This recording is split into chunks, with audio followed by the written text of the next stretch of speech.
እስቲ የድንች በርገር በልቶ የሚያክሰው በኮሜንት ያሳውቀኝ። በጣም የሚጣፍጥ የድንች በርገር ነው ዛሬ የምንሰራው። አብረን እንስራ። የሚያስፈልገን ግብአቶች ድንቻችን፣ የተፈጨ ድንች እናዘጋጃለን የተቀቀለ።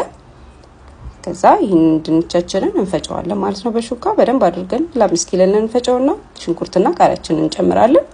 ሽንኩርትና ቃሪያ፣ ክኖር፣ ኮረሪማ፣ ቀረፋ ትንሽ እናደርጋለን። ነጭ ሽንኩርት እናደርግና አንድ ላይ እናዋሃደዋለን። ከዛ ዘይታችንን አድርገን አንድ ላይ ማዋሃድ ነው። አዋሃደን በደንብ እንሲልልን ዱቄታችንን እናደርጋለን። ዱቄቱ በደንብ እንዲጣበቅና ስንጠብሰው እንዳይፈራርስ ያደርግልናል። እንደዚህ በደንብ በእጃችን ካዋሃድን በኋላ በመንፈልገው ቅርጽ እንደዚህ እንተፈጥፈዋለን። በክብ እንደዚህ በመንፈልገው ሳይዝ አድርገን እንተፈጥፈን በኋላ መጥበሻችንን አግለን መጥበስ ነው ማለት ነው።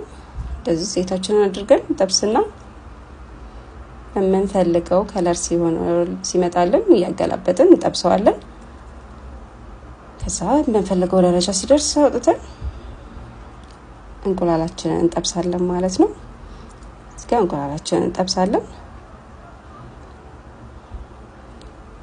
እንቁላላችን ሲደርስልን የበርገር ዳቦአችንን እናዘጋጃለን። የበርገር ዳቦ ለቤት ውስጥ ነው የምጋግረው። የምትፈልጉ በኮሜንት አሳውቁኝ፣ ሌላ ቪዲዮ እሰራለሁ። ይሄንንም ሶስ ታውቁታላችሁ።